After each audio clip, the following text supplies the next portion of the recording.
আমি দুর্বাশ্রী মানেই প্রেডিকশন। দুর্বাশ্রী প্রেডিকশনের জন্য অনেকেই অপেক্ষা করে থাকে। জুলাই মাসের মিডিলে আমি কিছু প্রেডিকশন করছি, অলরেডি কিছু প্রেডিকশন করেছি। যেটা ফ্লাইট ক্র্যাশ, সেটা অলরেডি হয়ে গেছে।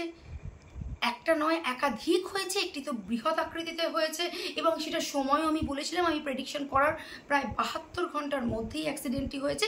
এখন যেটা আমি বলবো, আজকে দুর্বাশ্রী মিডল অফ দ্য জুলাই 2025-এ বসে প্রেডিকশন করছে কামিং কিছুদিনের মধ্যে আমি অবশ্যইভাবে রেল দুর্ঘটনা দেখতে পাচ্ছি। যেটি আরও চোখে পড়ছে সেটি হচ্ছে কোনো নেতার হঠাৎ কোনো শারীরিক বিপর্যয় আমরা দেখতে পারি। যেটা বলবো সেটা হচ্ছে শেয়ার মার্কেটের কথা।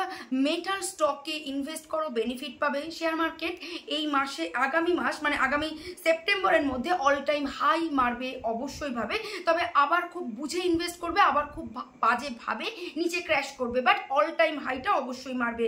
বিজেপির নেতৃত্বে বিশাল কোনো চেঞ্জ আমি এক্সপেক্ট করতে পারছি। ধর্মীয় জায়গায় হঠাৎ কোনো বিপদ নেমে আসতে পারে, যেখানে হতাহতের সংখ্যাও দেখা দিতে পারে। রেল দুর্ঘটনার কথা তো একবার বললামই। এবার যেটা বলবো, পাহাড় বা আর্থকুইক বা সেই আর্থকুইকের এফেক্টে কোনো জায়গায় টিল বা পাহাড় ভেঙে পড়ারও একটা সম্ভাবনা আছে। ধস নেমে যাওয়া যেটাকে বলে, সেই ধরনের সম্ভাবনাকেও অস্বীকার করা যাচ্ছে না।